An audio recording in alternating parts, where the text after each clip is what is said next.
Sziasztok! Ebben a tippek-trükkök videóban megnézzünk egy 2024.1-es újítást, a szűrők alkalmazását.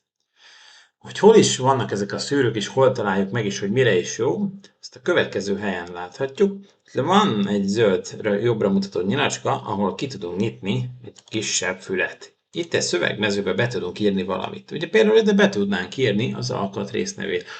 Ugye alapvetően is itt láthattuk az alkatrész listánkat, mekkora darabszámmal kell dolgoznunk, jelenlegi táblakiosztás, amit vizsgálunk, azon hány darab van az alkatrészből. De ugye vannak olyan esetek, amikor rengeteg alkatrész van vegyítve egy táblára, és például akár nézhetjük egy kisebb előnézeti képben is, hogy tudom, én ezt az alkatrészt keresem, meg szeretném találni, hogy hol van a táblán, vagy melyik táblánkon szerepel, akkor erre bekerültek a szűrők alkalmazása. Ide beírom azt, hogy a 001-es alkatrészt szeretném megkeresni, és ütök egy Enter-t.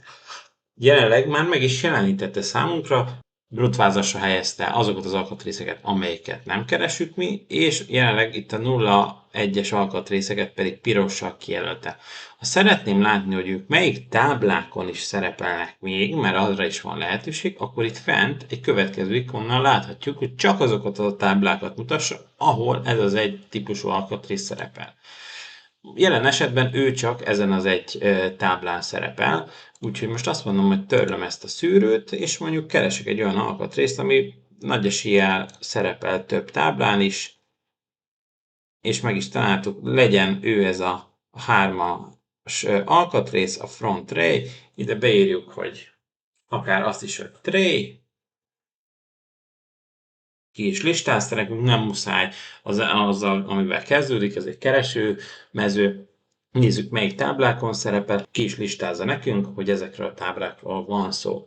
Ez miért is fontos, hogy miért is lehet nekünk még jó? Egyrészt, ha ezen az alkatrészen módosítanánk valamit, rákerülne egy plusz egy furat, vagy bármilyen geometriai módosulás történne, és ez a tábla kiosztással már eljutottunk addig, hogy technologizáltunk, illetve sorrendterveztünk, stb., akkor ugye ezeket újra kellene generálnunk róla, az NC kódot újra kellene technologizálnunk, stb. De jelen esetben, hogyha azt mondanánk, hogy ezeket az alkatrészeken szeretném majd frissítetni a pályákat, és az NC kódot generálni, stb. Nem kell akkor megkerestetni, melyik táblákon szerepel, sőt, még arra is van lehetőség, hogy azt mondjuk, hogy kijelölöm mindet, amelyik táblákon szerepel ez az egy típusú alkatrész, mert ugye ezt módosítottuk, jobb klik, és szeretném azt, hogy a kiválasztott táblákon végezzenek különböző automatizmusokat, hogy újra technologizálja fel, sorrendezze, NC kódot generáljon belőle, és ezt követően csak ezt a három kiválasztott táblát fogja befrissíteni nekünk pályaszinten, sorrendszinten, illetve az NC kódját is. Ezzel azért tudjuk gyorsítani a munkánkat, könnyebben tudjuk szűrni az alkatrészeket, így hatékonyabban tudunk dolgozni. Remélem tudtam segíteni, köszönöm a figyelmet, sziasztok!